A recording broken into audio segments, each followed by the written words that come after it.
आरती ठाकुर ने 52 ग्रामों से मां काली के आदेश पर चंदा मांगकर मंदिर एवं करवाई भागवत कथा। उक्त बातें भावुकता में ओतप्रोत होते हुए आंखों में छलकते आंसुओं से व्यासपीठ से राष्ट्रीय भागवत कथा वाचक आनंद कृष्ण शास्त्री ने कहीं। कथा के विश्राम दिवस पर कई मार्मिक प्रसंगों के साथ रुक्मणी कृष्ण विवाह एवं बरसाने की होली हुई। इस अवसर पर ऋषिकेश उत्तराखंड से मां की यज्ञ की अनुभूति प्राप्त होते ही मोटरसाइकिल से भोपाल स्थित ग्राम खामखेड़ा और ईंटखेड़ी के समीप नागा साधु महंत विपिन गिरी जी महाराज पहुंचे और करीब सवा माह रुककर मां कालिका मंदिर के लिए यज्ञ सहित भागवत कथा और भंडारा प्रसादी करवाई गई, जिसमें 52 ग्रामों के परिवारों ने भरपूर सहयोग प्रदान किया गया और सफल किया गया है। इस अवसर पर मां कालिका की अनन्य भक्त आरती ठाकुर ने कहा कि माता रानी की कृपा से सभी की मनोकामनाएं पूर्ण होती हैं। जैसी मेरी मनोकामना पूर्ण हुई, माता रानी सभी की मनोकामनाएं पूरी करती है। आज का दिन है रहा। आज जो विश्राम दिवस हुआ है उसके पहले बहुत बढ़िया कथा रही। देखिए, यहाँ भागवत कथा का आयोजन विगत 7 दिनों से चल रहा था और बड़ा ही अच्छे से ये आयोजन हो रहा था। और यहाँ श्रीमद् भागवत कथा का बहुत विशाल यज्ञ था और माँ कालिका की प्राण प्रतिष्ठा थी और 11 कुंडीय यहाँ पर हवन हो रहा था। 11 कुंडीय यज्ञ के द्वारा यहाँ हवन हुआ और माता कालिका की प्रतिष्ठा हुई और भागवत कथा का सत्संग हुआ, जिसमें 52 गांव के लोगों ने बढ़ चढ़ कर भाग लिया। हजारों लाखों की संख्या में यहाँ लोग पधारे, श्रद्धालुओं ने बहुत आनंद लिया। तो कथा का विश्राम हुआ और बहुत ही अच्छे से भागवत कथा का यहाँ भंडारा हुआ, प्रसाद और यहाँ कथा का आनंद लिया। इस कथा का जो आयोजन करा रहे थे वो परम आदरणीय श्री महंत विपिन गिरी जी महाराज, नागा जी महाराज जी से उत्तराखंड ऋषिकेश से हैं और इन्हीं के सानिध्य में ये आयोजन चल रहा था। हमारे विपिन गिरी जी महाराज साक्षात भगवान शिव के स्वरूप हैं, इन पर ईश्वर की विशेष कृपा है और ये क्षेत्र वालों का और हम सभी भक्तों का सौभाग्य है कि हम लोगों ने विपिन गिरी महाराज जी के सानिध्य में इतना विशाल यज्ञ और अनुष्ठान किया है। और इस आयोजन में यहाँ जो सेवा दे रहे थे तो हमारे परम आदरणीय श्री आरती ठाकुर, सुनील ठाकुर साक्षात माँ के स्वरूप में विराजमान है यहाँ पर और सभी क्षेत्र वाले सभी आयोजनकर्ता हम मिल करके आयोजन का माला हमारे सभी ये प्रेमी सभी भक्त हैं, नगर वाले हैं, जिन्होंने विशाल इस यज्ञ को समर्पित किया। तो सभी को यही प्रार्थना करेंगे कि ऐसे आयोजनों से जुड़ना चाहिए, ऐसे आयोजनों में अपना सहयोग करना चाहिए। और यहाँ माँ कालिका की प्रतिष्ठा हुई है, सभी देशवासी आएँ और यहाँ दर्शन करें। यहाँ माँ संकट मिटाने के लिए विराजमान है। आप जो भी कामना करके आएंगे वो कामना आपकी अवश्य पूरी होगी, ऐसा हमें विश्वास है। जय माता दी। जय माता दी। बड़ा ही सौभाग्य का दिवस रहा और आनंदमय कथा का भव्य आयोजन हुआ। पहले अपना परिचय दे दीजिए पूरा। महंत विपिन गिरी नागा बाबा श्री पंचदश नाम जूना अखाड़ा उत्तराखंड ऋषिकेश। कल जो कथा का विश्राम हुआ है उसमें आपका सहयोग बहुत ज़्यादा रहा। आपने पहले से आए और सबसे बड़ी बात, आप मोटरसाइकिल से भोपाल तक यात्रा करके आए। ये तो प्रभु की कृपा है, माता रानी की दया है। जब कोई धर्म का कार्य होता है तो हमें भोपाल क्या, हमें अगर बहुत दूर दूर से जाना पड़े तो हम उससे जा सकते हैं। और ये जो कार्यक्रम हुआ साक्षात माता रानी की कृपा से हुआ। जहाँ खड़े हुए हैं आप देख रहे हैं, इन्होंने बुलाया और हम चले आए। और 52 गांव का यज्ञ था, 52 गांव की जनता एकत्रित हुई और विशाल भंडारे का आयोजन हुआ। श्रीमद् भागवत कथा भी हुई, यज्ञ का भी आयोजन हुआ, मैया की काली की प्राण प्रतिष्ठा भी हुई। ये सब माता रानी की कृपा है और सदा ऐसे धर्म के कार्य होते रहे। हम लोग तो एक साथी हैं जो धर्म के काम में हाथ लगाते रहते हैं और धर्म कार्य ही होते रहते हैं क्षेत्र में।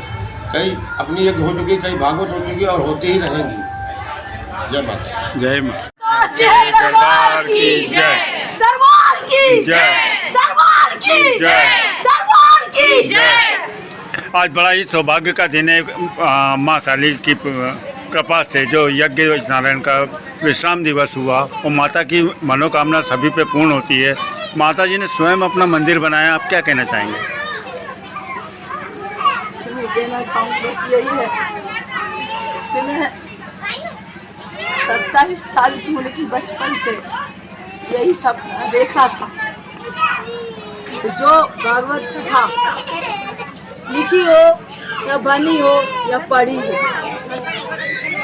वेद या भगवान किसी ने देखे तो नहीं है, लेकिन मैं पूरे गर्व, पूरी आस्था पूरे गर्व से कह सकती हूँ कि भगवान है। बस अपने आप में देखने की जरूरत है। सभी की मनोकामना माता पूरी करती हैं। ये है, चाहे बच्ची हो, चाहे कोई स्त्री हो, चलना तो परेशानी तो सभी के साथ आती है।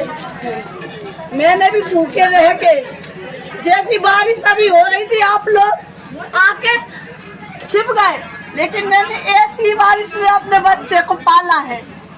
भींजती रही इस पल्लू के नीचे छुपा के, और तब जाके आज यहाँ तक पहुंची हूँ। अपना हौसला बढ़ा और डरे नहीं। अगर आप में हिम्मत है सब कुछ कर सकते हो आप।